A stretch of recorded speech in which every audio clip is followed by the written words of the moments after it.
Alors je nous invite à prendre la parole de Dieu, à prendre nos Bibles et aller ensemble au deuxième livre de Rois, au chapitre 6, verset 8. Deuxième livre de Rois, chapitre 6, verset 8. Le thème de ce message s'intitule « Que l'Éternel t'ouvre les yeux ». Amen. Que l'Éternel t'ouvre les yeux.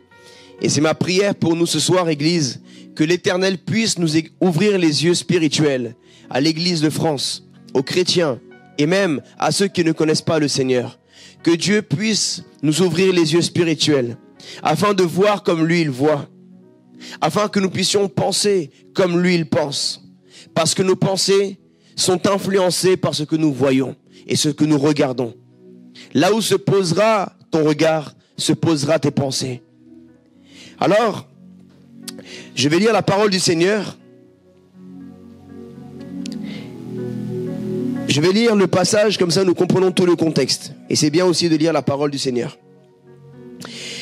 Le roi de Syrie était en guerre avec Israël. Et dans un conseil qu'il tint avec ses serviteurs, il dit « Mon camp sera dans tel lieu ». Mais l'homme de Dieu fit dire au roi d'Israël « Garde-toi de passer dans ce lieu, car les Syriens y descendent. » Et le roi d'Israël envoya des gens pour s'y tenir en observation vers le lieu que lui avait mentionné et signalé l'homme de Dieu. Cela arriva non pas une fois ni deux fois. Le roi de Syrie en eut le cœur agité.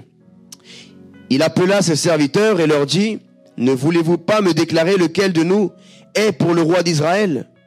L'un de ses serviteurs répondit « Personne, ô roi, mon seigneur, mais Élisée, le prophète qui est en Israël, rapporte au roi d'Israël les paroles que tu prononces dans ta chambre à coucher. » Et le roi dit « Allez et voyez où il est, et je le ferai prendre. » On vint lui dire « Voici, il est à Dothan ou Dothan. » Il y envoya des chevaux, des chars et une forte troupe qui arrivèrent de nuit et qui enveloppèrent la ville. Le serviteur de l'homme de Dieu se leva de bon matin et sortit. Et voici une troupe entourait la ville, avec des chevaux et des chars.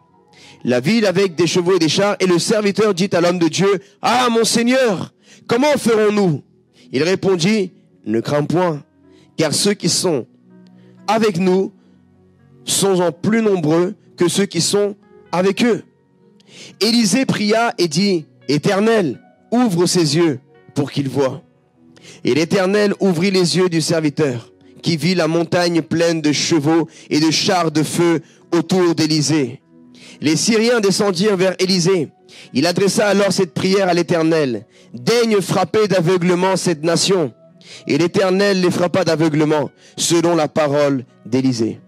Élisée leur dit « Ce n'est pas ici le chemin, et ce n'est pas ici la ville. Suivez-moi, et je vous conduirai vers l'homme que vous cherchez. » Et il les conduisit à Samarie. Amen.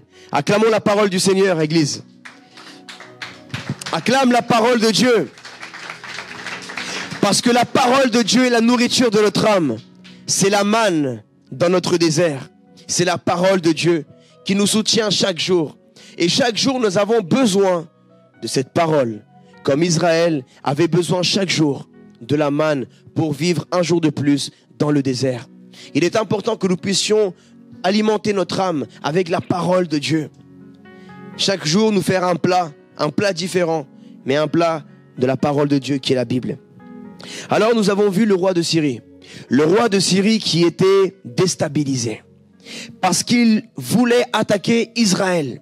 Et chaque fois qu'il était dans sa chambre, qu'il méditait des manigances mauvaises contre Israël, il avait des mauvais plans, des mauvaises pensées, eh bien, Dieu, le Saint-Esprit, révélait dans un autre pays, imaginez-vous un autre pays, même pas dans le même pays ou dans deux villes d'à côté, même un pays différent. Le Saint-Esprit révélait à l'homme de Dieu qui est le prophète Élisée ce que le roi d'un autre pays voulait faire à son propre pays, ce que le roi de Syrie voulait faire au roi d'Israël. Mais cela n'aurait jamais été possible si le prophète Élisée n'avait pas une grande intimité avec le Saint-Esprit de Dieu. Amen, Église. Nous avons aujourd'hui ce privilège de pouvoir entrer dans le lieu très saint, ce que nous faisons tous les lundis, les jeudis, d'entrer dans les profondeurs de l'esprit, afin d'avoir une intimité avec Dieu, et afin que Dieu active nos dons spirituels, afin que Dieu puisse nous révéler les mystères cachés, les mystères qu'il a cachés à des hommes pendant des siècles, des révélations que tu vas recevoir dans sa présence, parce que tu es là auprès de Dieu. Et c'est même là où Dieu va te révéler des choses que le diable veut te faire, ou même que des gens, que le diable, parce que c'est toujours le diable. Les personnes sont neutres, soit elles se laissent utiliser par Dieu, soit par le diable. Mais la Bible nous dit, nous n'avons pas à lutter contre la chair ni le sang, contre les êtres humains, mais contre les puissances spirituelles de ce monde, le diable.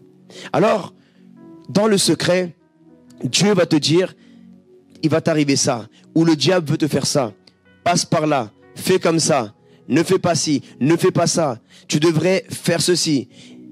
Telle personne va venir te voir, tu vas réagir comme ça, comme lorsque l'empereur, non pas l'empereur, le serviteur romain a envoyé des serviteurs à Pierre, et Pierre, qui avait déjà vu la vision des reptiles, que Dieu lui disait, n'appelle pas impur ce que moi j'ai purifié, et lors de cette révélation, le Saint-Esprit révéla à Pierre, en bas, il y a déjà des gens qui viennent te voir, c'est moi qui les envoie vers avec eux.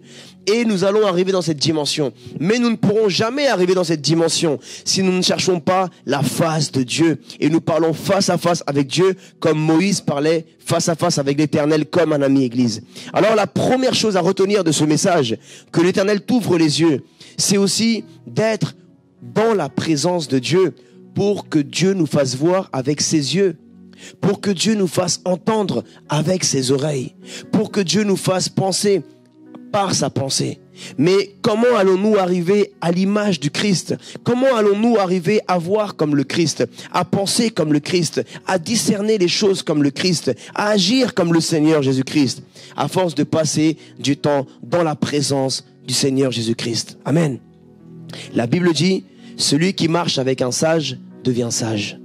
Si tu marches beaucoup avec par exemple des personnes qui sont loin de Dieu et qui ont peut-être des pratiques de péché comme nous aussi nous les avions avant, eh bien nous allons devenir des pratiquants du péché. Moi j'ai toujours dit que quelqu'un ne peut pas me dire je suis pas pratiquant. Quand je leur prêche l'évangile et me dit je suis croyant non pratiquant, je dis non mon frère ou ma sœur, c'est pas vrai.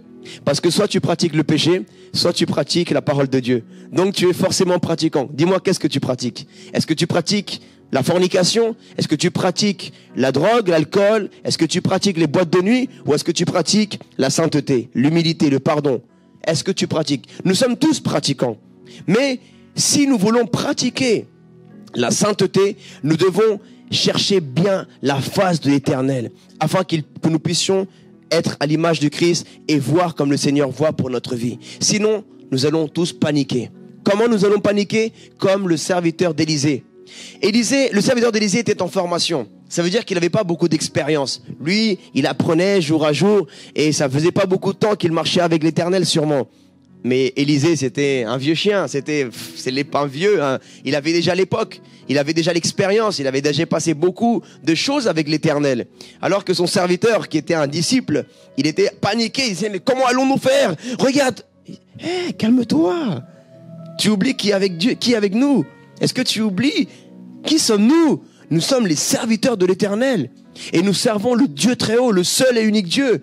Pourquoi tu t'inquiètes? Oh Seigneur, ce disciple, ouvre-lui ses yeux s'il te plaît.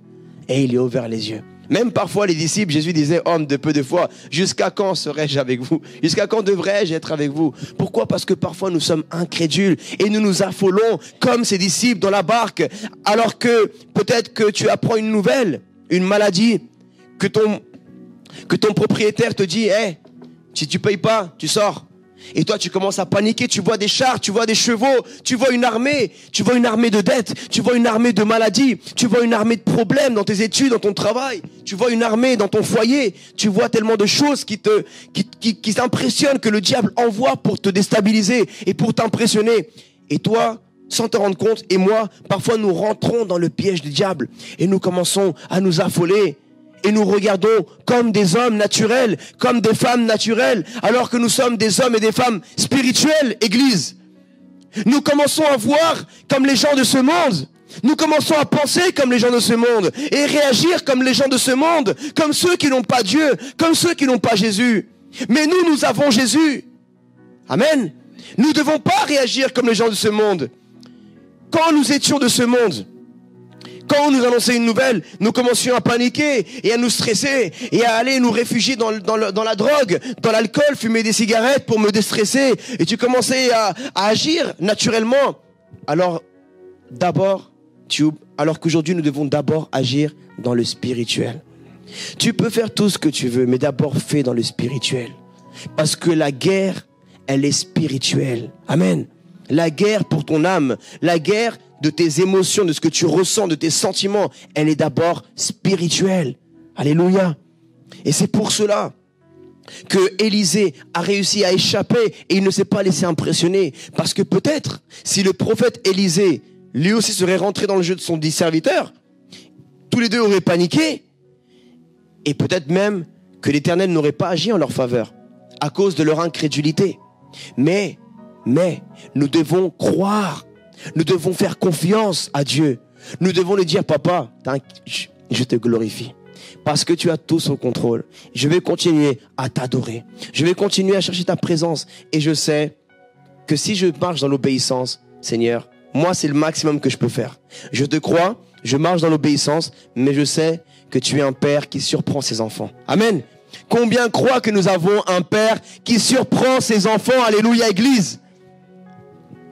Mais avant cela, nous voyons que le roi de Syrie était pas bien. Il commençait à se méfier de ses propres ennemis. Et nous déclarons au nom de Jésus que comme le roi de Syrie s'est senti, le diable va se sentir comme ça pareil.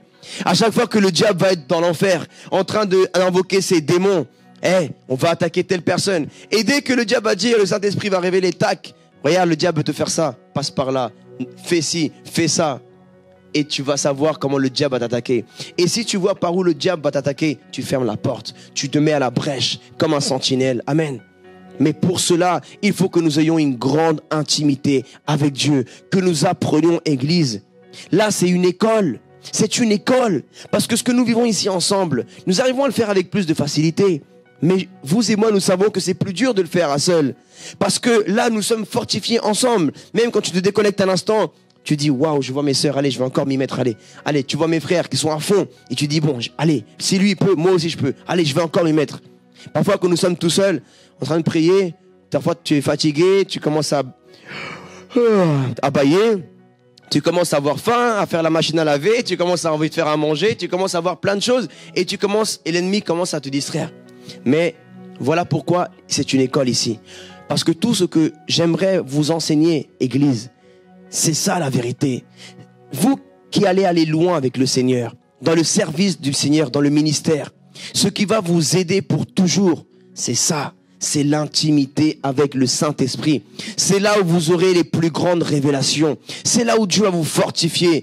Vous allez rentrer peut-être avec des mauvaises pensées, découragé, fatigué, envie d'abandonner, envie de pleurer, avec des choses, vraiment vous sentirez mal peut-être, mais quand vous allez rentrer dans la présence de Dieu,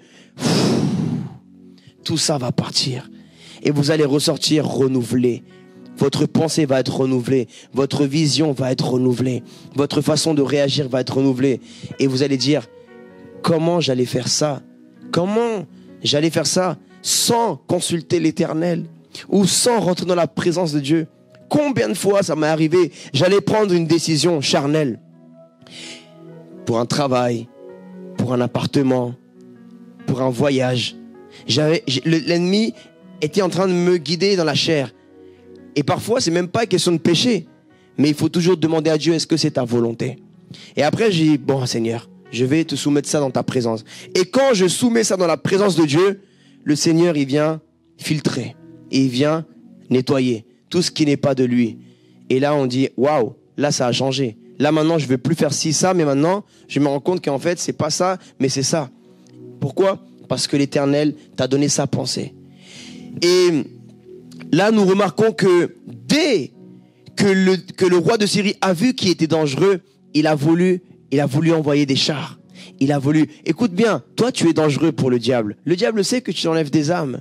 Le diable sait que tu enlèves des âmes et il a peur de toi.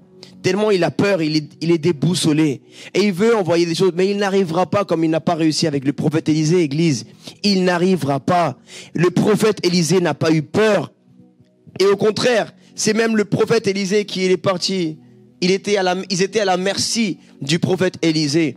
Et Dieu mettra tes ennemis à ta merci. Là, mais tu vas agir en bonté. Oui, Église. Parce que même si on t'a fait quelque chose, même si tu sais que quelqu'un a parlé quelque chose de toi, ou t'a fait quelque chose derrière ton dos, ou qu'est-ce qui s'est passé, Dieu va permettre que cette personne vienne là, ou que le diable soit dénudé en ta faveur pour que tu puisses agir avec bonté. Amen. Nous devons agir avec bonté. Comme nous aimerions qu'on agisse envers nous, nous aussi, nous devons agir envers les autres. Alors, imaginez après, Dieu, il a dit, ne leur faites rien, mais donnez-leur à boire et à manger et laissez-les repartir. Waouh, c'est ça. J'aimerais aussi parler du pardon ce soir, car je pense que Dieu doit nous ouvrir les yeux sur le pardon. Parfois, nous sommes aveuglés dans la colère. Parfois, nous sommes aveuglés dans la rancune. Nous sommes aveuglés dans beaucoup de choses dans notre vie. Mais nous devons laisser l'Éternel nous ouvrir les yeux dans le pardon. Nous devons laisser que l'Éternel nous ouvre les yeux dans l'amour et agir comme Dieu. Parce que parfois, nous nous disons chrétiens. Nous allons à l'église, nous lisons la Bible, nous prions, et nous parlons en langue, nous pleurons, nous tombons par terre, nous chassons les démons, mais notre cœur est aveuglé. Notre cœur est aveuglé dans le péché. Notre cœur est aveuglé dans la colère, envers ta maman, envers ton père, envers ton frère, ta sœur, ton mari, ta femme. Et tu peux croire que tu es dans le chemin de Dieu. Tu peux croire que tu marches comme Jésus, mais tu ne marches pas comme Jésus. Parce que Jésus ne marchait pas aveuglé dans la colère. Jésus ne marchait pas aveuglé dans la médisance. Jésus ne marchait pas aveuglé dans le péché. Alors je t'encourage vraiment aujourd'hui que l'Éternel t'ouvre les yeux également. Que tu puisses dire, Seigneur, montre-moi si je crois marcher dans ta sainteté, mais qu'en fait, je suis en train de commettre des péchés dans ma vie que je ne me rends pas compte parce que je suis aveuglé peut-être. Montre-moi, Seigneur, si il y a des choses que je n'ai pas encore discernées. Ramène-les-moi à la surface lorsque je prie, afin que je puisse me repentir, Seigneur. Ramène la lumière de Jésus dans ton cœur. Lorsque tu pries, parle à Dieu. Dis-lui, Seigneur, viens, mets-moi tous mes péchés sur la table et montre-moi tout, afin que je puisse me repentir, Seigneur. Ouvre-moi les yeux sur ma vie. Est-ce que je suis en train de faire quelque chose de mal? Parce que parfois, nous aimons bien agir comme des victimes. Oui, mais tout le monde me fait ci, on me fait ça. Mais peut-être que parfois, c'est nous le problème. Non? Parfois, c'est nous le problème. On dit, j'arrive dans un travail, et tout le monde déjà est contre moi. J'arrive dans une nouvelle classe, ils sont contre moi. J'arrive dans une église, on est contre moi. Mais peut-être que c'est pas le collège, peut-être que c'est pas le travail, peut-être que c'est pas l'église. Peut-être qu'il faudrait peut-être se poser la question, c'est peut-être nous. Et peut-être qu'on a été aveuglés. Il faudrait se dire, Seigneur, est-ce que j'ai fait quelque chose, Seigneur? Ouvre-moi les yeux. Alors ma prière, c'est que l'Éternel nous ouvre les yeux ce soir, église, d'accord? Je ne sais pas quel char, quels chevaux, quelle armée le diable a envoyé contre toi pour te faire peur ou pour t'attaquer. Parce que parfois, l'armée peut être aussi, comme je l'ai dit tout à l'heure, des choses que nous ressentons. Comme une tentation, la colère, comme tellement de choses, les paroles, les mensonges, la moquerie. Mais toutes ces choses que le diable envoie dans notre vie, nous devons les stopper en demandant à Dieu qu'il nous ouvre les yeux afin de nous repentir. Amen. Et de pardonner. Laisse aller les soldats. Donne-leur à boire et à manger. Laisse cette personne qui t'a fait du mal dans ta vie. Donne-lui à boire et à manger et laisse-la partir en paix. Amen. Laisse partir en paix cet homme qui t'a fait du mal. Laisse partir en paix. Donne-lui à boire et à manger spirituellement et laisse-le partir en paix. Laisse-la partir en paix. Cette femme qui s'est jouée de toi peut-être, laisse partir en paix. L'Éternel fera le reste. Toi, tu fais ce que tu dois faire. Tu dois te charger d'avoir les yeux bien ouverts comme Jésus. Et puis le Seigneur fera le reste. Amen, Église. Alors levons-nous, s'il vous plaît. Nous allons faire une prière ensemble et demander que Dieu nous ouvre les yeux comme il l'a ouvert au prophète Élisée et à son serviteur. S'il y a des choses dans notre vie où le diable veut nous attaquer, nous faire peur par rapport à une maladie, par rapport à des problèmes dans la famille, par rapport à une menace, ne te laisse pas impressionner par cette armée. Parce que les anges que Dieu a envoyés en ta faveur sont bien plus nombreux. Amen. Sont bien plus nombreux. Ferme tes yeux, Église. Ferme tes yeux naturels afin d'ouvrir tes yeux spirituels. Parce que c'est ça la conclusion de la prédication. C'est qu'il faut que tu fermes tes yeux naturels pour ouvrir tes yeux spirituels. Répétons cette prière ensemble. Père éternel, mon Dieu tout-puissant, je viens devant toi avec un cœur humilié. En reconnaissant mon péché, je me repens pour tout le mal que j'ai fait. Pardonne-moi si je me suis aveuglé dans le péché, si je croyais bien faire, mais en fait je faisais mal. Montre-moi, Saint-Esprit, viens éclairer mon cœur, afin que je puisse me repentir et être agréable à toi, Seigneur. Seigneur, peu importe les choses qu'on m'ait dit ou qu'on m'ait fait, je pardonne et je ne me laisserai pas aveugler par la rancune. Je vais laisser aller les personnes et les pardonner comme toi tu m'as pardonné. Merci Papa, parce que je suis rempli de ta joie ce soir. Sanctifie-moi par ton Saint-Esprit. Purifie-moi par ton sang précieux.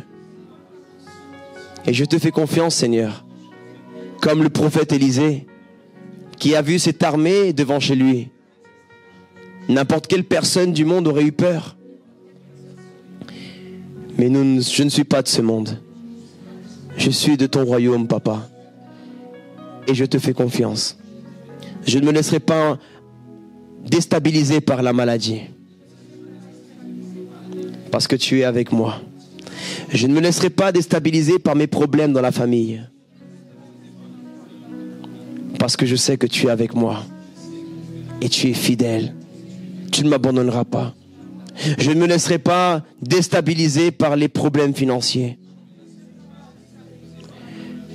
Parce que je te fais tellement confiance. Et je sais que tu es avec moi. Que je ne crains rien. Alors merci Seigneur Jésus encore une fois. D'avoir porté mes péchés à la croix. De m'avoir pardonné. De m'avoir sauvé. Et de m'avoir donné l'héritage dans la vie, dans le royaume des cieux. Au nom de Jésus. Et l'Église dit Amen. Alléluia. Acclame le Seigneur. J'espère que cette prédication t'a édifié.